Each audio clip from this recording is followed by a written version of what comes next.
하나님의 은혜를 사모하고 주 앞에 나오신 여러분들에게 주님의 크신 은혜가 함께 하시기를 축복합니다. 히브리서 말씀을 우리가 살펴가는데요. 히브리서 11장의 내용이 길게 기록이 되어 있는데 히브리서 11장의 내용을 우리가 하나하나 살펴가면서 앞선 믿음의 선배의 신앙이 어떠했는가, 그리고 오늘을 살아가는 우리의 신앙을 점검해서 우리 남은 생을 어떻게 살아가야 될 것인가, 이렇게 우리가 함께 생각을 하고 있습니다. 이러한 내용들을 어떤 관점으로 사도가 기록하고 있는가 하는 그 관점은 여러 차례 이야기한 것처럼 히브리서 11장 1절에 있는 표현처럼 구원에 이르는 참된 믿음을 가질 때 그 믿음이 어떠한 성격이나 어떠한 특성을 나타내는가. 11장 1절에서 말하기를 믿음은 바라는 것들의 실상이다, 보이지 않는 것들의 증거다, 이렇게 소개하고 있는 것입니다. 이러한 두 가지의 특성을 믿음의 선배들이 자신의 인생을 통해서 어떻게 이것을 드러냈는지, 그리고 하나님께서 그들의 신앙을 왜 인정하실 수밖에 없었는가 하는 것에 대한 그런 신뢰들을 우리가 함께 살펴가고 있습니다. 우리가 지난 시간에 살폈던 내용들은 어떤 내용이었냐면 아브라함이 등장하기 이전, 즉 족장 이전에 믿음의 선배들의 모습이 어떠했는가 살폈는데요. 가장 먼저 살폈던 인물이 아벨이었습니다. 아벨이었고, 그리고 에녹이라고 하는 인물, 그리고 노아에 대한 경우들을 우리가 지난 시간에 살폈습니다. 이제 사도는 이제 조금 더 시대를 뒤로 해서 소위 족장들의 시대 때 이 족장들의 신앙이 어떠했는가 하는 것들을 주목합니다. 그 내용이 오늘 우리가 읽은 이 8절부터 길게 22절까지 길게 소개를 해주는데요. 오늘 우리가 읽은 본문을 포함해서 8절부터 19절 내용에서는 믿음의 조상이라 부르는 아브라함이 어떠한 신앙의 모습을 보였는가, 그것을 실제적인 예를 들어서 설명하고 있습니다. 굉장히 많은 부분들을 소개하고 있는 거예요. 8절부터 22절 내용의 족장에 대한 소개를 하는데 거기에서부터 몇 절만 빼고는 다 아브라함에 관한 그러한 내용들로 쭉 설명을 채워주고 있다는 거예요. 왜 사도는 아브라함에 대해서 이렇게 많이 다루는가? 한 두 가지 정도 이유를 생각해 볼 수 있겠는데, 하나는 아브라함을 두고 믿음의 조상이라고 부르죠. 그가 어떻게 믿음의 조상이 되었는가 하는 것들을 우리가 살펴볼 때 아브라함이 이러한 믿음의 내용들을 가지고 있었기 때문에 그를 향해서 믿음의 조상이다, 이렇게 부르고 있다. 그래서 저 믿음의 모범을 잘 보여주고 있기 때문에 아브라함에 대해서 길게 설명하고 있다, 이렇게 하나 생각할 수 있겠고, 또 하나는 우리가 잘 아는 바와 같이 하나님께서 이 세상을 구원하시고자 하시는 구체적인 구원의 계획을 하나님께서 구체적으로 제시해 준 때가 바로 아브라함을 통해서 하나님이 세상의 구원의 역사를 어떻게 펼쳐갈 것인가 하는 것을 구체적으로 보여주셨기 때문에 아브라함에 대한 많은 그런 설명을 부여하고 있다는 것을 보게 됩니다. 자, 오늘 이 아브라함의 부분에 대해서, 아브라함의 신앙에 대해서 우리가 함께 주목을 하게 될 텐데, 이 아브라함에 관한 기록은 창세기 11장 27절부터 25장까지 해서 이 아브라함이 어떤 인물이고 어떤 일이 있었고 어떤 일을 행했고 그가 받았던 말씀이 어떠하였고 그 말씀에 대하여 그가 어떻게 반응하였는가, 그의 신앙의 초기에서부터 그의 신앙이 완숙한 정도에 이를 때까지 그의 신앙이 어떻게 깊어져 갔는가 한 것에 대한 기록이 창세기의 여러 장들의 기록이 되고 있습니다.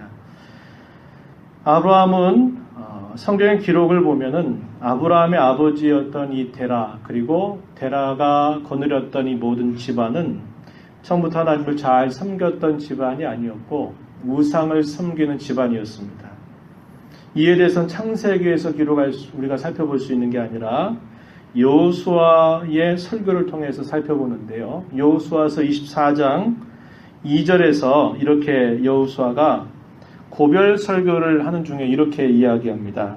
이스라엘의 하나님 여호와께서 이같이 말씀하시기를 옛적에 너희의 조상들 곧 아브라함의 아버지 나홀의 아버지 데라가 강 저쪽에 거주하여 다른 신들을 섬겼으나 이렇게 말합니다.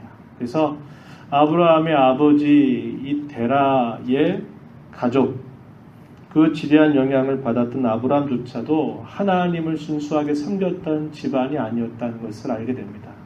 우상을 섬겼었던 그런 집안이었다는 거예요.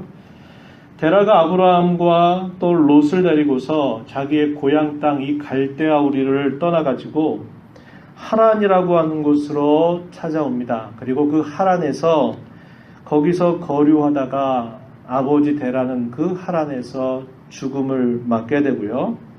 그때 하나님께서 아브라함을 찾아오셔서 이 아브라함을 부르시고 아브라함에게 약속과 함께 명령을 주시게 돼요. 그 내용이 창세기 12장 1절로부터 3절에 기록되고 있습니다. 제가 그 말씀을 좀 읽어드릴게요. 여호와께서 아브라함에게 이르시되 너는 너의 고향과 친척과 아버지의 집을 떠나 내가 네게 보여줄 땅으로 가라. 내가 너로 큰 민족을 이루고 내게 복을 주어 내 이름을 창대하게 하리니 너는 복이 될지라. 너를 축복하는 자에게는 내가 복을 내리고 너를 저주하는 자에게는 내가 저주하리니 땅의 모든 족속이 너로 말미암아 복을 얻을 것이라. 이런 말씀을 아브라함에게 하시게 됩니다. 아브라함이 하셨던 약속과 더불어 이 명령은 세 가지의 내용으로 요약해 볼 수 있는데 어떤 내용이냐? 땅을 너희에게 주겠다는 겁니다. 땅을 너에게 주겠다. 너의 기업으로 주겠다라고 하는 약속, 땅에 대한 약속이고요. 자손에 대한 약속입니다. 이 자손들이 참으로 많을 것이다. 그리하여 큰 민족을 이루게 될 것이다. 라고 하시는 약속이고요.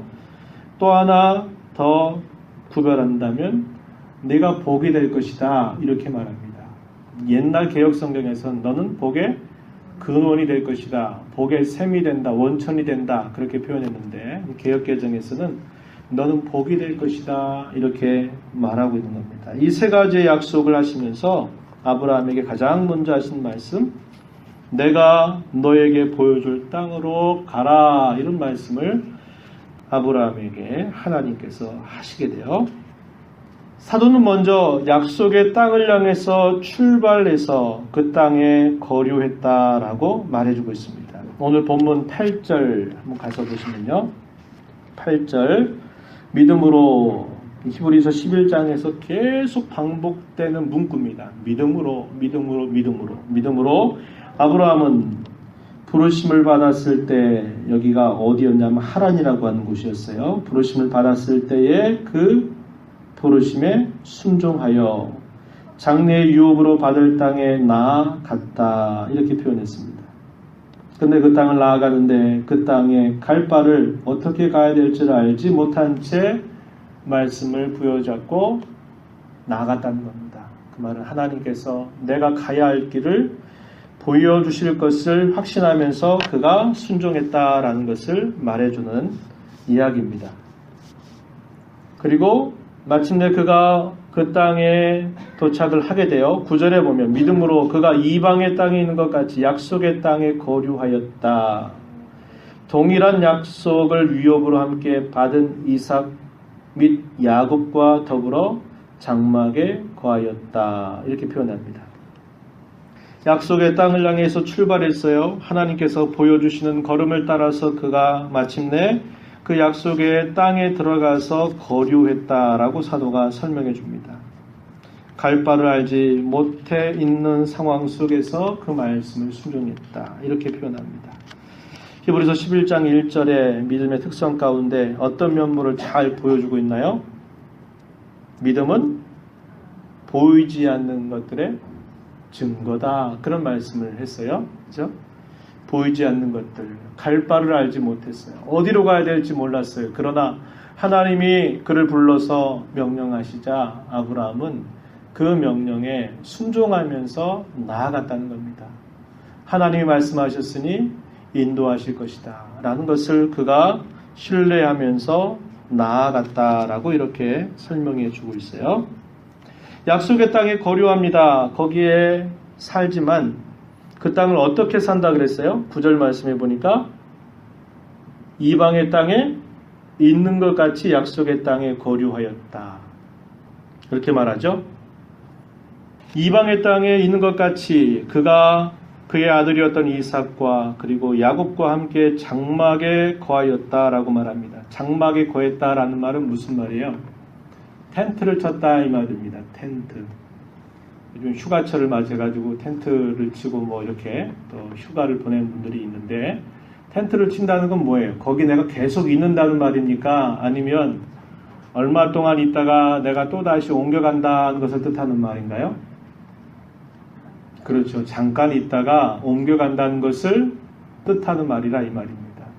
하나님이 아브라함을 불러서 내가 너에게 이 땅을 주겠다라고 말씀하시고 그 땅에 그를 인도하셨어요. 인도하셨는데 그 땅에 그가 정착 생활을 하지 못했다는 거예요. 장막 생활을 했다 이 말입니다. 장막을 치고 했다는 말은 그 땅에 있지만 그 땅에 어느 곳에 발붙일 수가 없이 그는 그 땅에 이곳저곳을 돌아다녔다는 겁니다. 그 말은 다르게 말은 무슨 말이에요? 안정적이지 못했다는 거예요. 사람은 대단히 안정을 추구하는 그런 성향을 가지고 있는데 하나님이 이 아브라함을 불러서 그의 자손들과 더불어서 약속의 땅에 가게 하시지만 그 땅에서 어느 한 곳에 정착 생활하는 게 아니라 장막 생활을 했다 이 말입니다. 그 말은 정처없이 이곳저곳을 옮겨 다니는 생활을 했다는 거예요. 보통 이런 정도가 되면 사람의 마음은 불안하기 그지없어집니다.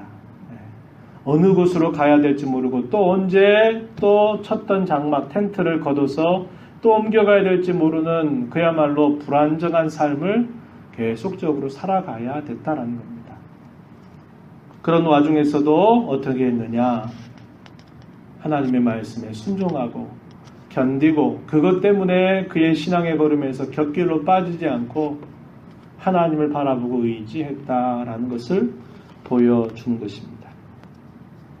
약속을 붙잡고 하나님께서 하시겠다고 하셨던 그 말씀의 내용을 믿고 그 말씀에 순종하면서 이곳저곳을 옮겨 다녔다라고 이렇게 설명하고 있어요.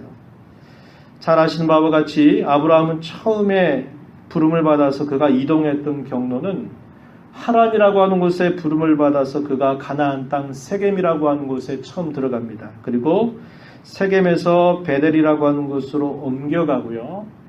베델에 있는 동안에 가뭄이 지게 되면서 남쪽으로 계속 그가 옮겨가다가 마침내 어디로 가냐면 애굽 땅으로 그가 들어가 버리게 됩니다.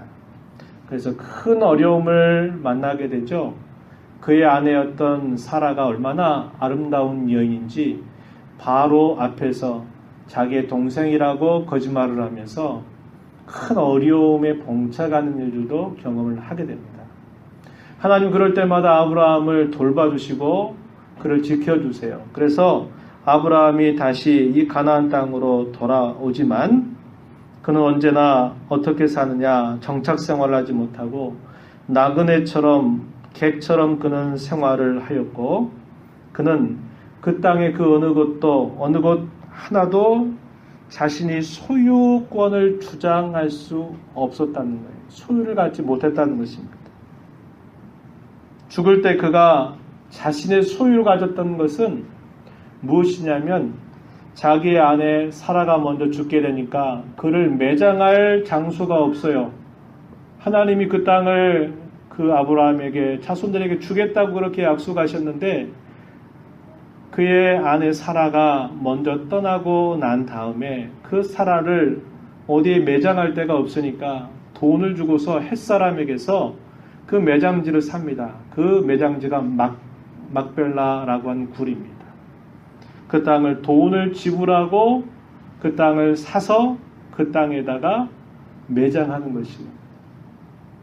그의 생애 마지막에 대한 기록을 우리가 볼 수 있는데요. 창세기 25장 7절 이하에 보게 되면 이렇게 그의 생애에 대한 기록을 이렇게 요약해주고 있어요. 아브라함의 향년이 175세다. 그의 나이가 늙고 높고 늙어서 기운이 다하여 죽어 자기 열조에게로 돌아가며 그의 아들들인 이삭과 이스마엘이 그를 마물의 앞 헷 족속 소알의 아들 에브론의 밭에 있는 막벨라 굴에 장사하였으니 이것은 아브라함이 헷 족속에게서 산 밭이라. 아브라함과 그의 아내 사라가 거기 장사되니라. 이렇게 표현하고 있습니다.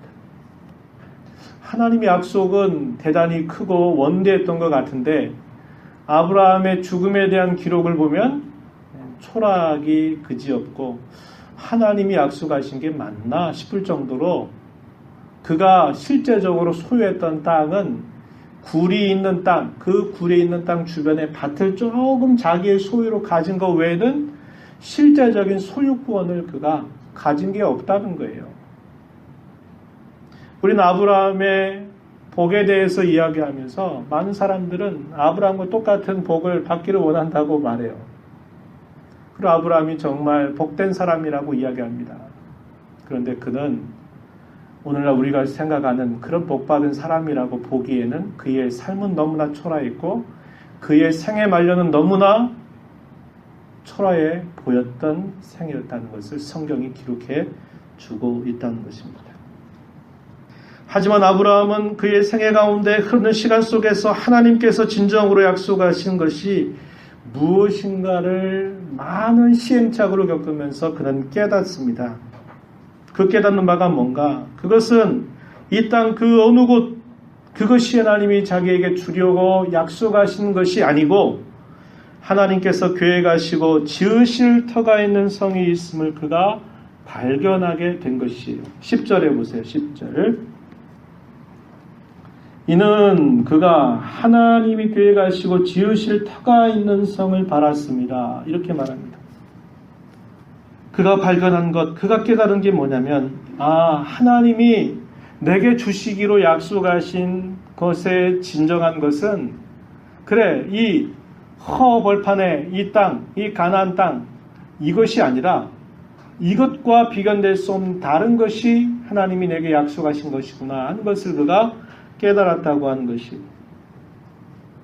그는 그 가나안 땅을 보면서 이것이 하나님이 정말로 주시고자 하는 궁극적인 것이 아니로구나. 이것은 하나의 비유구나. 비유라는 게 뭐예요? 어떠한 영적인 사실이나 이치를 보여주기 위해서 그것에 빗대어서 무엇인가를 하나 예를 던져주는 겁니다. 그걸 비유라고 그래요. 그럼 비유의 핵심은 뭐냐면 이 자체가 아니고 이 비유를 통해서 사실이 뭔가를 보여주는 거예요.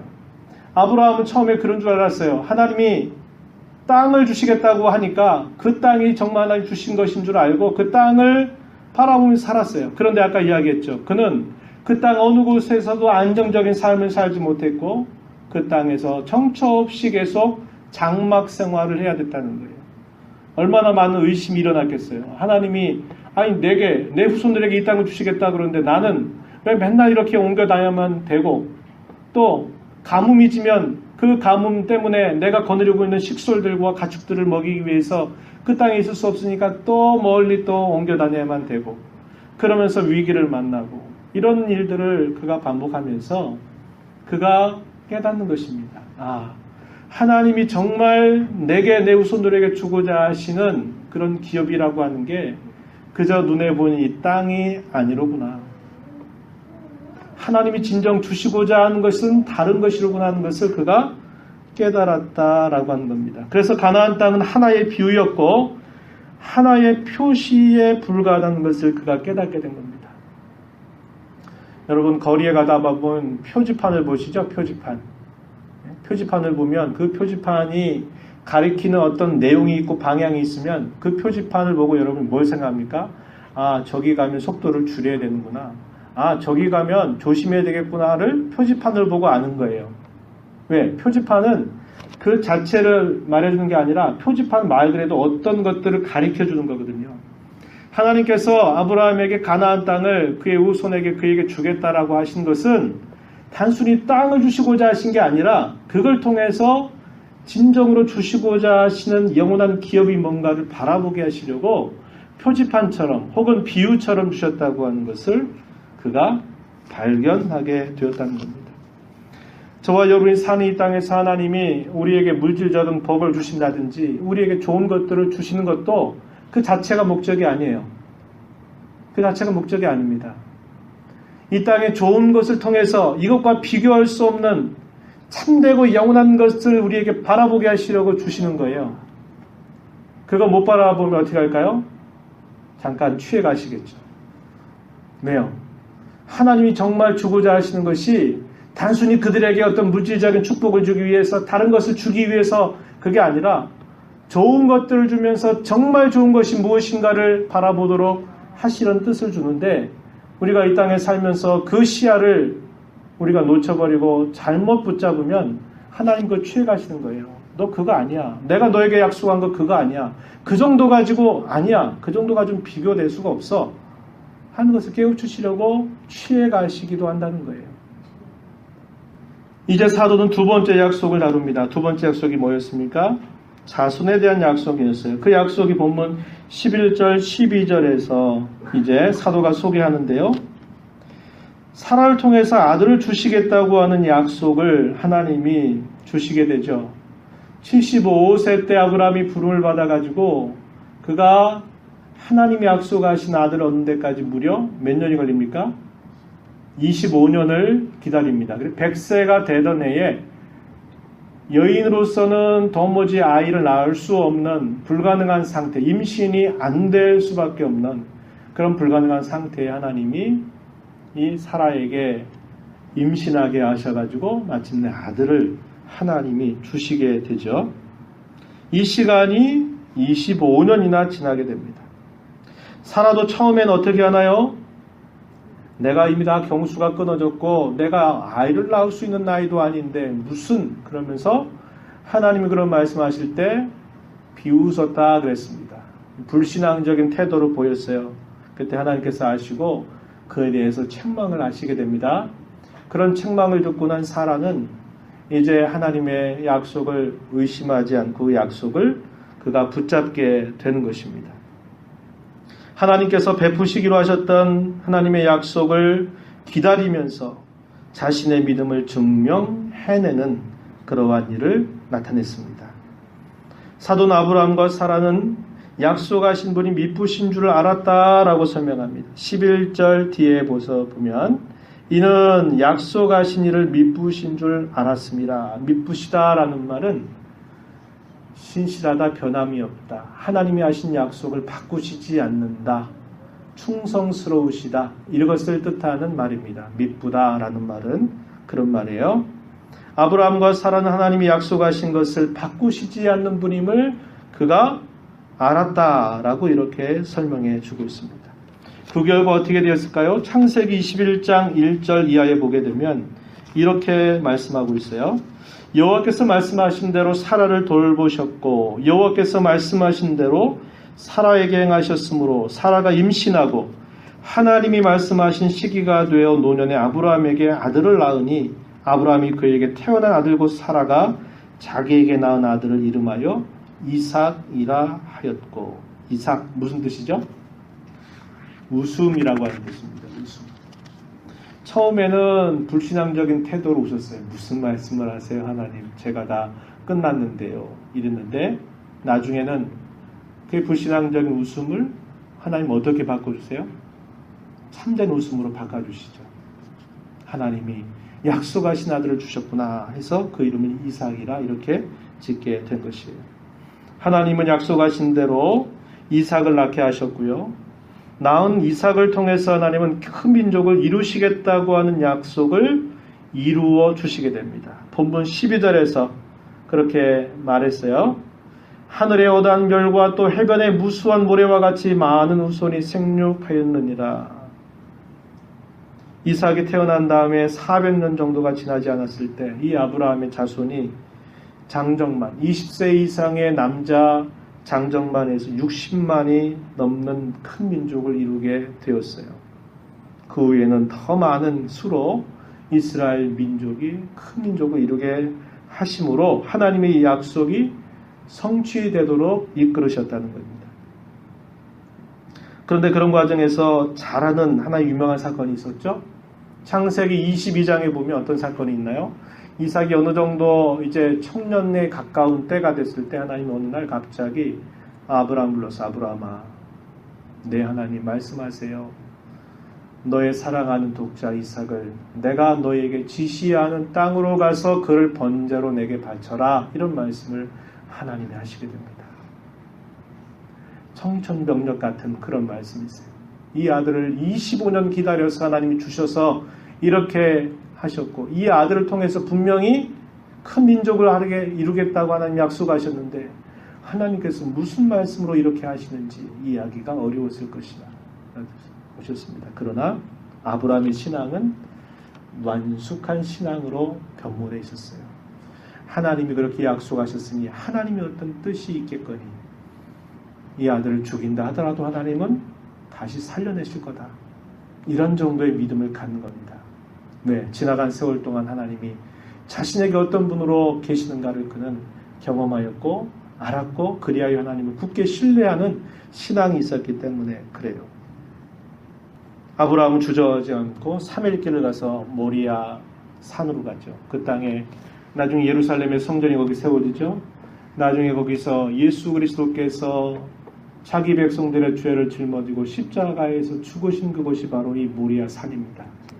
하나님은 이삭을 바치느냐 안 바치느냐 이것을 그저 테스트해 보려고 아브라함에게 말씀하신 게 아니라 아브라함으로 하여금 그가 하나님께서 어떻게 자기 백성들을 구원하실 것인가를 보여주고자 하시는 이런 특별한 하나님의 계획을 갖고 이삭을 바쳐라 이렇게 하나님께서 말씀을 하시게 됩니다. 그래서 오늘 본문 12절에 보면 뭐라고 표현했어요? 앞부분에 이러므로 죽은 자와 같은 한 사람, 누구를 말할까요? 이삭입니다. 이삭. 죽은 자와 같은 한 사람으로 말미암아 하나님이 그러한 약속을 하나님이 이루어 주셨다라고 이렇게 말하고 있는 것입니다. 그런 다음에 사도는 이제 이 족장들의 신앙을 종합하면서 이들의 신앙이 어떠했는가를 설명해 주는데요. 그것이 13절부터 16절에서 설명해 주고 있습니다. 13절 한번 보세요. 이 사람들은 누굴까요? 아브라함, 이삭, 야곱. 족장들을 표현하는 말입니다. 이 사람들은 다 어떻게 했다고요? 믿음을 따라 죽었다. 이렇게 말하고 있습니다. 아브라함과 이삭과 야곱을 포함해서 이 사람들이라고 이야기하고 이 사람들은 다 믿음을 따라 죽었다. 이게 무슨 말입니까? 죽기까지 하나님을 향한 믿음이 변치 않았다는 거예요. 죽음의 위협 앞에 혹은 죽음의 직전에 그들의 신앙이 흔들렸다는 게 아니라 그들은 그 믿음을 그대로 가지고 있는 채 부여잡은 채 그 믿음을 가지고서 그대로 죽었다는 겁니다. 끝까지 신실했다는 거예요. 끝까지 믿음을 저버리지 않았다고 이렇게 소개하고 있는 것이에요. 그런데 그 다음 표현이 뭐라고 되어 있어요? 뭘 받지 못했다고 설명합니까? 13절 약속을 받지 못하였다라고 이렇게 설명합니다. 그렇죠? 믿음을 따라 다 죽었다 이렇게 말하면서 약속을 받지 못하였다라고 말합니다. 죽을 때까지 믿음을 부여잡았고 그 믿음에서 흔들리지 않았고 히브리서 10장 말미에서 말한 것처럼 우리는 뒤로 물러가 침륜에 빠질 자가 아니고 우리는 구원함이 이르는 믿음을 가진 자다 그랬는데 그러한 믿음을 갖고 끝까지 죽음으로 그들의 믿음을 부여잡았는데 뭘 받지 못했대요? 약속을 받지 못하였다라고 소개합니다. 여기까지만 본다면 그들의 삶은 참 안타까운 결말처럼 보여집니다. 그러나 사도는 이렇게 덧붙여주고 있어요. 그럼에도 불구하고 그것들이 뭘까요? 그것들을 약속하신 것들을 말합니다. 우리가 지금 13장에 이 13절에 번역되고 있는 번역이 생략되면서 우리에게 혼란을 일으켜주는데 그게 뭐냐면 약속을 받지 못했다라는 말인데요. 이 약속을 받지 못했다라는 말은 실제로 약속을 못 받았습니까? 아니죠. 약속 받았죠. 그 약속을 부여잡고 끝까지 믿음 가지고 죽었단 말이에요. 약속을 받지 못했다는 말 속에 생략되어 있는 말이 있어요. 그게 뭐냐면 약속하신 것들, 그거를 빼버렸어요. 그게 들어가면 이해가 됩니다. 하나님이 약속은 하셨는데 약속하신 것을 그들이 살아생전에 받았다 못 받았다? 못 받았다는 거예요. 그 말입니다. 여러분들이 여기다가 이게 표기를 해놓으세요. 약속을 못 받은 게 아니라 하나님이 주기로 약속하신 것을 그들의 생애 가운데 받지 못했다는 말이에요. 그리고 죽었다는 겁니다. 그 이야기예요. 그런데 받지 못했지만 이들이 어땠다는 거예요?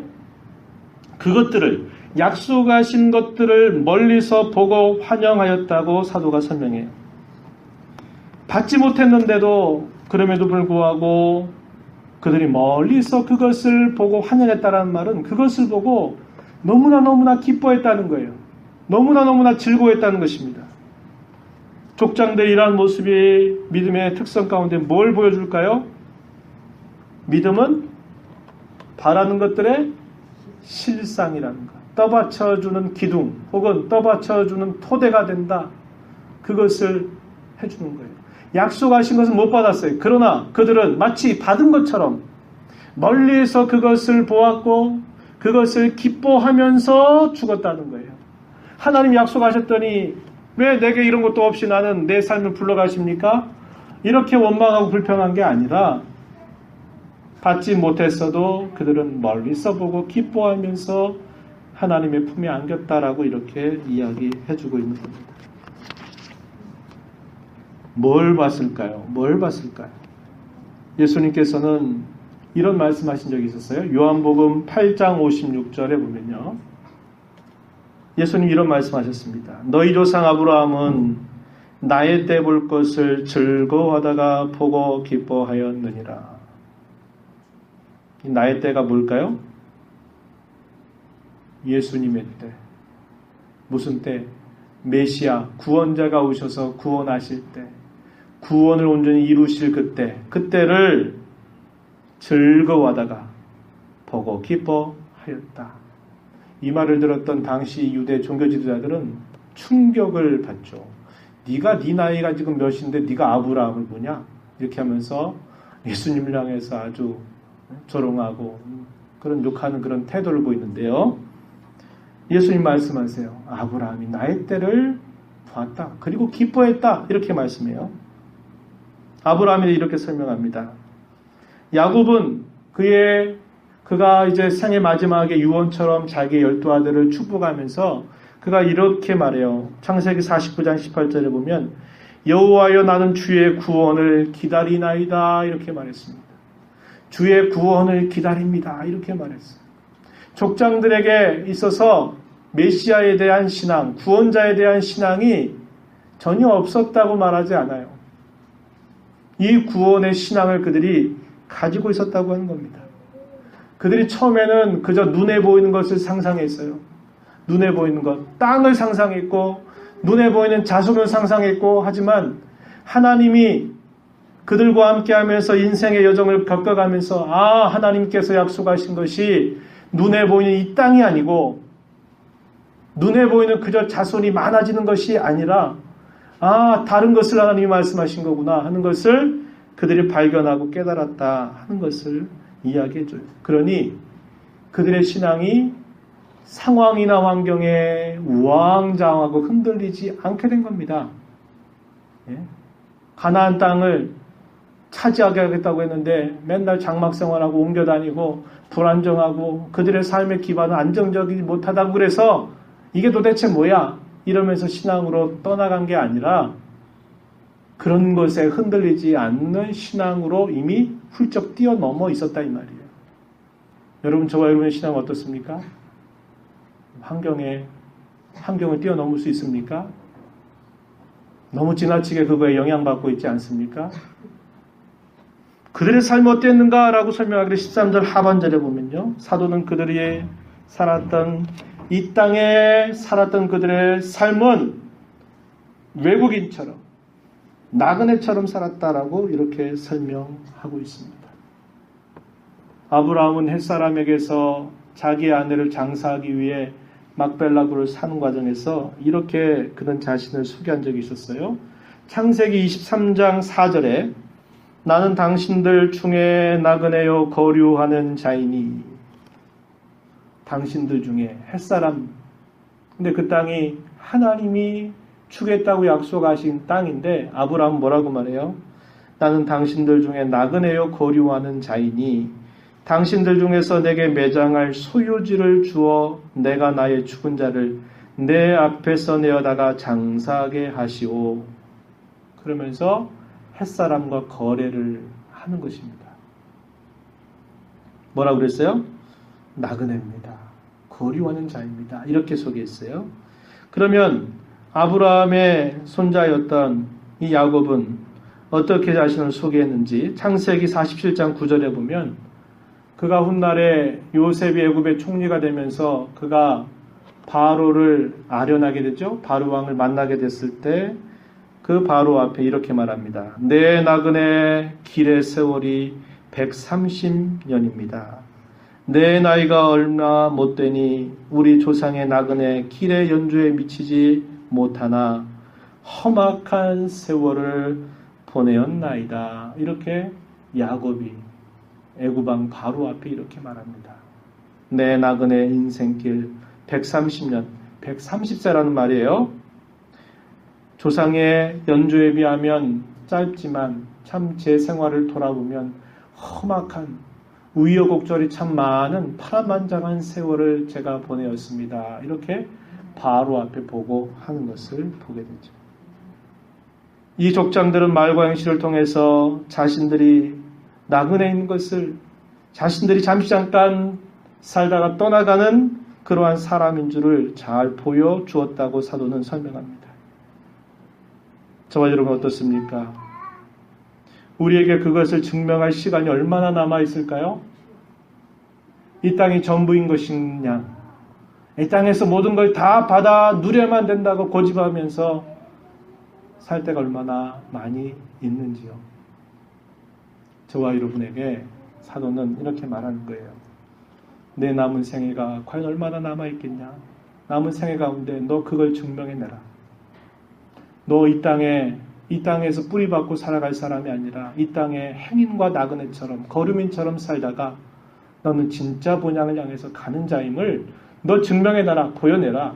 이렇게 오늘 우리에게 이야기하고 있는 것입니다. 족장들의 삶이 결국 가르쳐주는 것은 참된 본향이 무엇인가를 그들은 끊임없이 구하며 살았다는 것을 보여주어요. 15절에서 그렇게 소개합니다.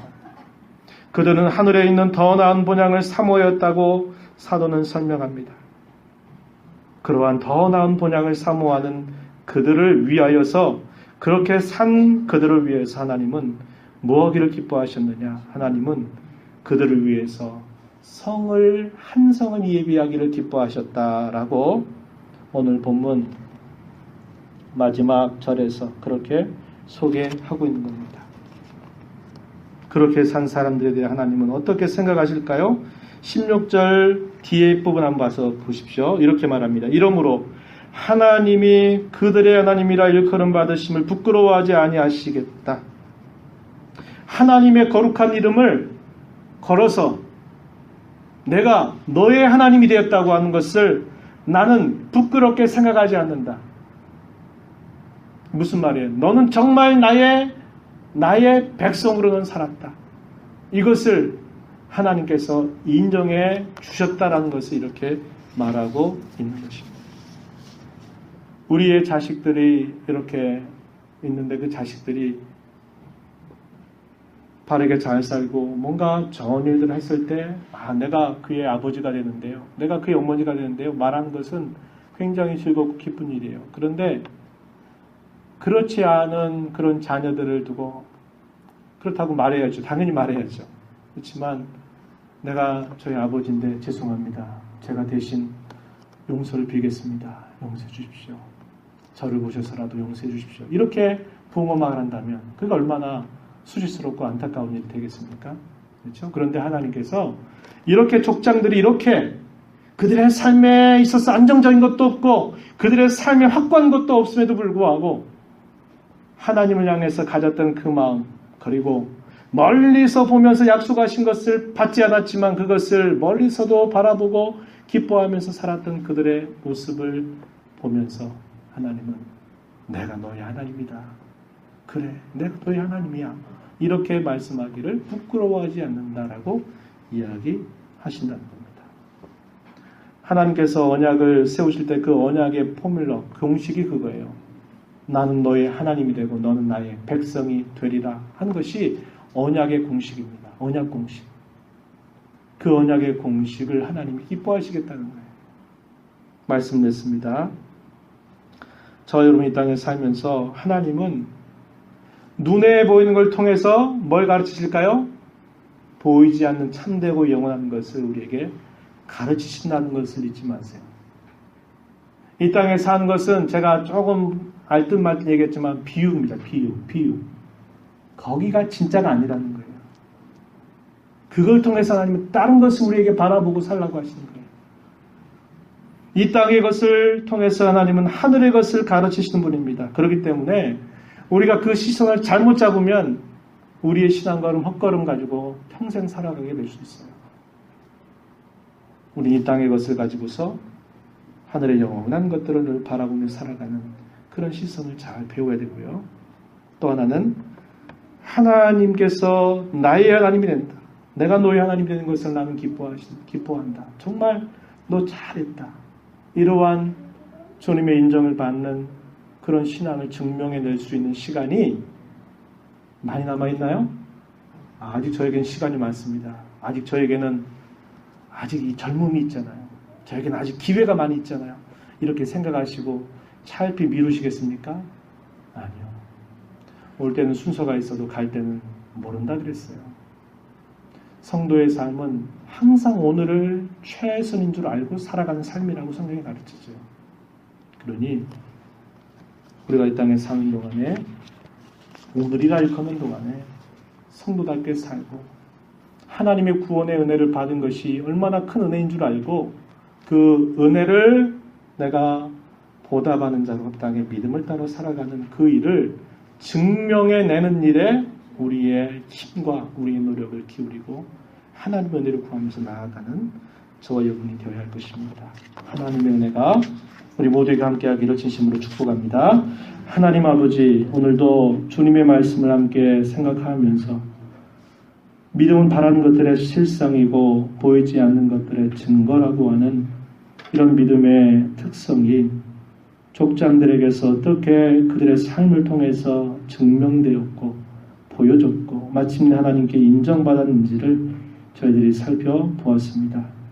이 땅의 짧은 인생을 살면서 우리로 하여금 영원하고 변치 않은 참된 것들을 언제나 생각할 줄 알게 하시고 이 땅의 것을 팔아서 영원한 것을 살 줄 아는 지혜로운 삶을 살아가는 저희가 되도록 저희들을 붙잡아 주시옵고 저희들에게 부르신 구원의 은혜에 크게 감사하고 기뻐하면서 구원받은 자답게 믿음을 따라 우리 남은 생애를 살아감으로 하나님께 우리의 신앙을 잘 증명하는 그런 삶이 되도록 주님 늘 도와 주시옵소서.